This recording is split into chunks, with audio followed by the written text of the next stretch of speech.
So we were discussing about the restrictions, but now we're going to get into the different things that can be done with Senate Bill 9.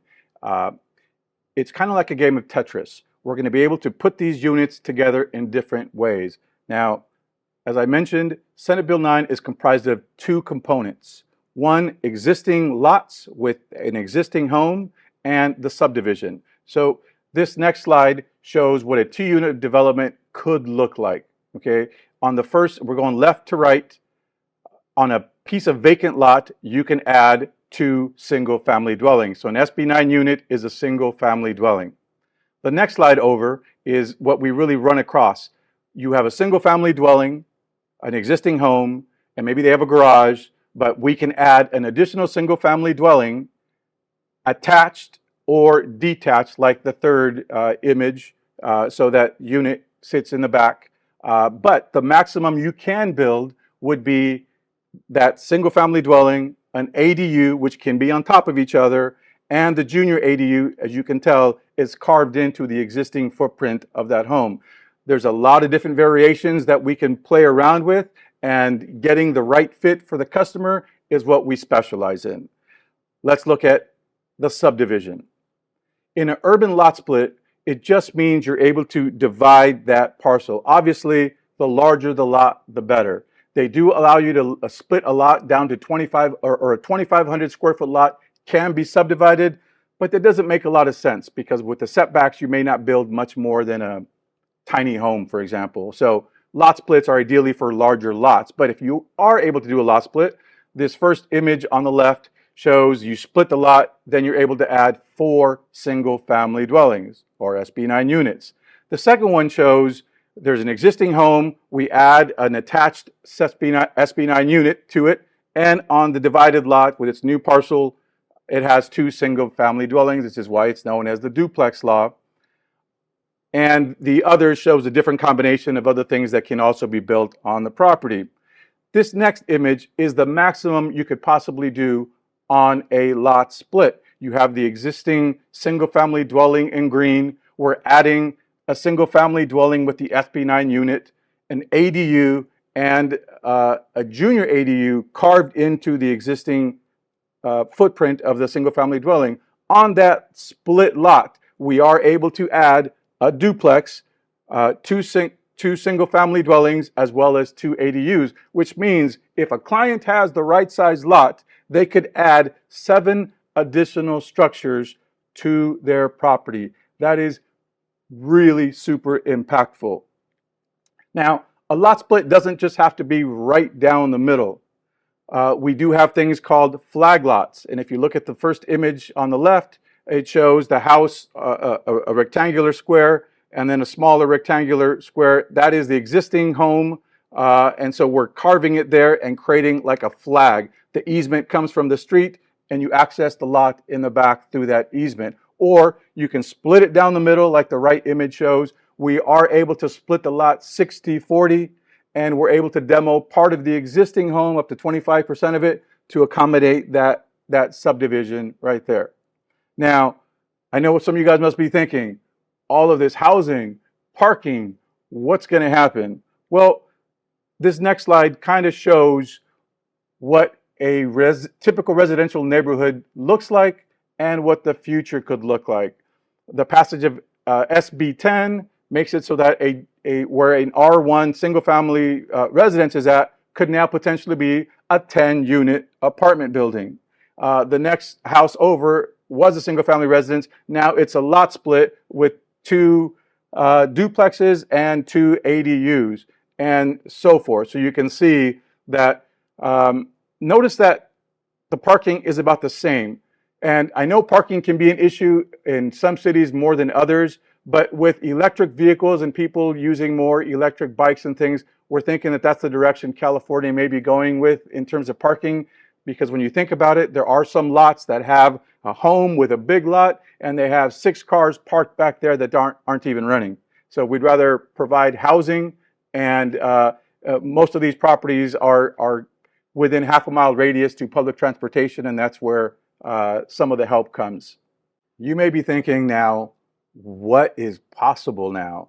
Now that you've learned the different configurations of what can be done to add additional units to a particular lot. And that's what we want. And that's what we're here for, to help you and your customers. So let's recap again what the main key points are of SB9. Number one, it helps provide intergenerational wealth. Again, we're going to get more specifics on that. It gives you more options, the ability to add a single family dwelling ADUs and junior ADUs.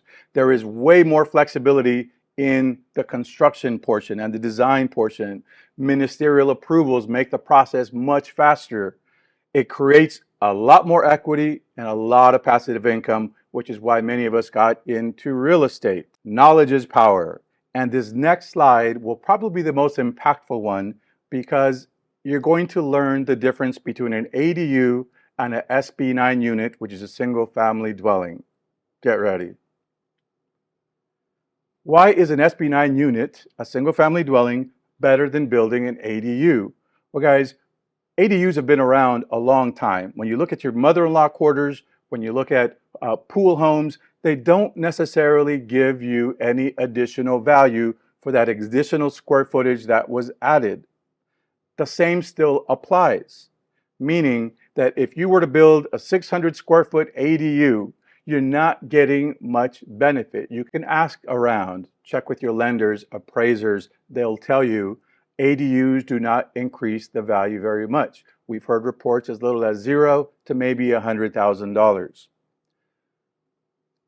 The rental income on that same ADU is sometimes given 0 credit, or at a maximum of 30% of that rental income. Not good. So it doesn't increase the equity, and you can't use rental income to help you qualify for a loan, for example. Well, that is where the single family dwelling is more impactful by a big mile. Okay? The difference is that a single family dwelling is another unit like the single family dwelling that's existing. That little designation makes all the difference in the world. When you look at them, the structures may be the same structure, 1,000 square foot rectangle. They look the same. They have new addresses.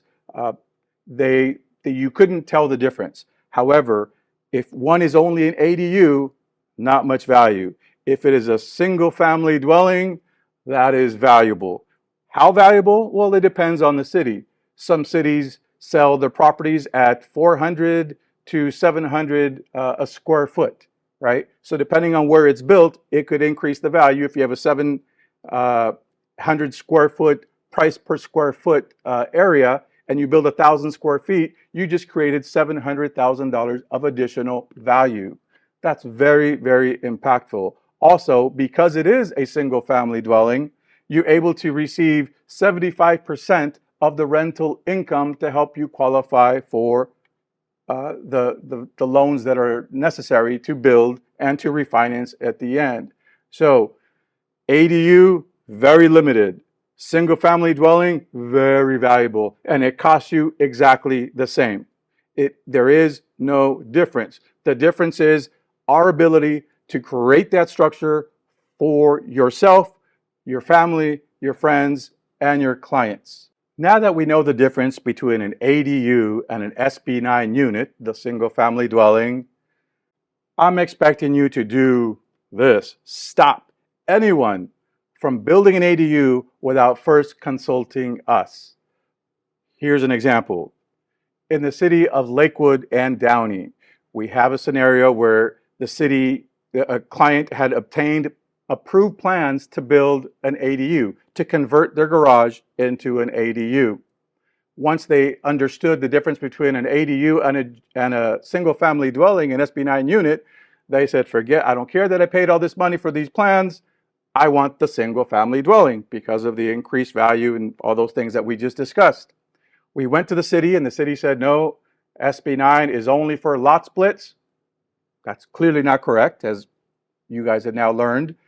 We spoke to their director, their supervisors, and they agreed we had the correct interpretation of the law, and they allowed us to convert that garage into a single family dwelling. Now, as I mentioned, single-family dwellings need to be at least 800 square feet, and a garage typically is 20 by 20 or 400 square feet. So we did an addition of 400 square feet, and we got it approved as a single-family dwelling, and the clients were ecstatic, and your clients can be too. So it's important to work with us, and there's a reason why we're talking to you, realtors, lenders, brokers. Tune into part 3